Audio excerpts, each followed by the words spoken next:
क्या आप जानते हैं कि जब अल्लाह आपका नसीब लिखता है तो वो उस नसीब में ये भी लिखता है कि इस तकदीर को मेरे बंदे की दुआओं के सिवा कोई भी नहीं बदल सकता। हम अक्सर ये सोचकर परेशान होते रहते हैं कि अगर हमारा मांगा हुआ किसी और को मिल गया तो क्या होगा, हालांकि अल्लाह तो पहले से ही सब कुछ तय कर चुका है। ये भी कि आपको आपके नसीब से क्या मिलना है, और ये भी कि किन दुआओं ने आपके दिल का हिस्सा बनकर आपका नसीब बदलना है। तो फिर आप क्यों इन वसवसों से परेशान होते हैं कि दुनिया हमसे हमारी चाह न छीन ले। आपकी दुआओं का मुहाफिज तो अल्लाह है, और उसकी हिफाजत में किसी का लिखा हुआ किसी दूसरे को कभी नहीं मिल सकता।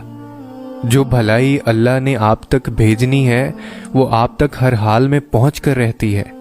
जो मोज़े अल्लाह ने आपके लिए मुकर्रर किए हैं वो मोज़े होकर ही रहते हैं। कोई भी इस होनी को नहीं टाल सकता सिवाय अल्लाह के।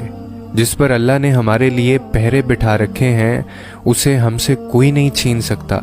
जिंदगी में अगर तुम्हें कभी कोई ख्वाहिश नामुमकिन सी लगने लगे ना, और नाउमीदी होने लगे, सब्र करना मुश्किल हो जाए, तो याद रखना जो तुम्हें नामुमकिन लग रहा है वो उसके लिए मुमकिन है।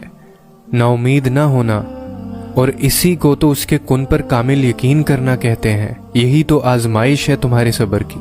अगर उसने ये ख्वाहिश पूरी ना करनी होती तो वो दिल से इसका ख्याल भी निकाल देता, क्योंकि अल्लाह की रहमत का तरीका अलग है। वो आपसे इंसानों जैसा बर्ताव नहीं करता। उसकी रहमत तो बहुत बड़ी है। अल्लाह का रहम बद से बदतरीन हालात में भी आप तक आता है, जैसे आपसे 1400 साल पहले आया था। इसकी खुदाई इसके गजब से नहीं बल्कि इसकी खुदाई इसके रहम से है। ये तमाम कायनात उसके रहम से है। उसका गजब सिर्फ तब आता है जब उसका बंदा उसकी नाफरमानी की आखिरी हद से भी बाहर निकल जाता है, लेकिन तब भी वो अपने रहम की गुंजाइश रखता है। तब भी अगर इंसान माफ़ी मांग ले तो अल्लाह माफ़ कर देता है। तो फिर आप किस इंतज़ार में हैं? आप किस चीज़ का इंतज़ार कर रहे हैं और कितना इंतज़ार करेंगे? क्या आपको याद नहीं कि अल्लाह ने क्या फरमाया था आपसे? मेरी रहमत हर चीज़ को अपने घेरे में लिए हुए है।